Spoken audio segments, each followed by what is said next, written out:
কিসের টাকা? পড়ার টাকা নেই, আজকে ভ্যানালার বলবা কি বলবা কাকা হোক চাচা হোক বললা না আজকে ফিরে নিয়ে যাও। ফিরে নিয়ে যাবে ভাই, আজকে কাগজের নোট বানাই নিয়ে যা।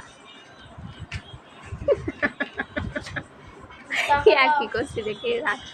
ফাইমির আব্বু টাকা দাও, ফাইমি প্রাইভেট পড়তে যাবে।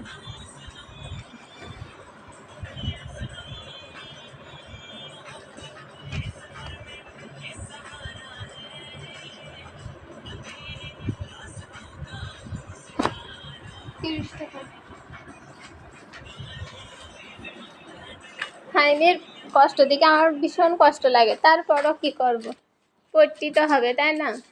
একটু আগে স্কুল তেইছে, এখন আবার ক্লাসে যাচ্ছে। ফাইম ফ্রিজে কিছু নেই,